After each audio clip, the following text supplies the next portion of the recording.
안녕하세요. 노무사 민승기입니다. 오늘은 많은 분들이 헷갈려하는 권고사직과 해고의 차이에 대해 명확하게 정리해 드리겠습니다. 근로관계가 종료되는 방식은 크게 세 가지로 나눌 수 있습니다. 근로자가 스스로 그만두는 자진퇴사, 회사에서 일방적으로 나가라고 하는 해고, 그리고 서로 합의하여 퇴사하는 권고사직입니다. 그런데 왜 이 구별이 중요할까요? 바로 법에서 정한 권리와 보장 범위가 달라지기 때문입니다. 우리는 종종 기사나 인터넷을 통해 권고사직 당했다는 표현을 보게 됩니다. 하지만 이 표현은 잘못된 표현입니다. 정확히 말하자면 권고사직 통보를 받고 합의했다는 것이 맞습니다.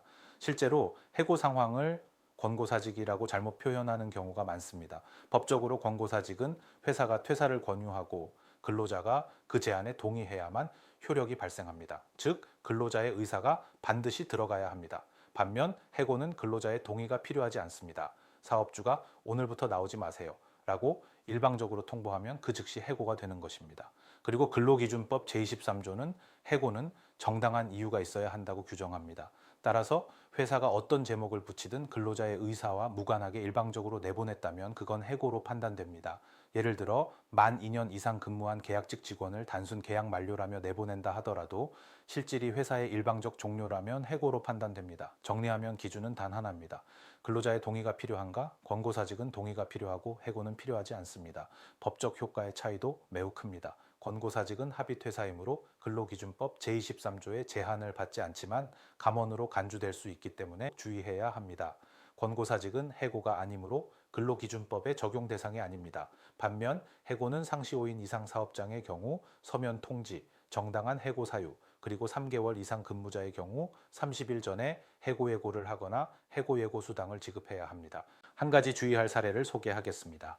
민대리는 회사에서 이번 달까지만 근무해 권고사직이야 라는 말을 들었습니다. 사업주는 권고사직이라고 표현했지만 이는 근로자의 동의 없이 퇴사일을 일방적으로 지정했습니다. 이 상황에서는 권고사직이라고 하더라도 해고로 보일 수도 있습니다. 이럴 경우 민대리는 사업주에게 이건 권고사직인가요? 아니면 해고인가요? 라고 확실히 물어보는 것이 중요합니다. 만약 해고라면 해고에 대한 법적 대응을 해야 하고 권고사직이라면 수용할지 거부할지 고민하면 됩니다. 결국 이런 상황에서 정확히 구분하는 것이 중요합니다. 사업주가 해고라면 법적으로 대응할 수 있는 권리가 있습니다. 반면 권고사직이라면 근로자는 이를 받아들일지 거부할지를 결정할 수 있습니다. 정리하자면 권고사직과 해고는 명확히 다른 개념이며 근로자가 퇴사하는 과정에서 어떤 용어가 사용되었는지 정확히 구분하는 것이 중요합니다.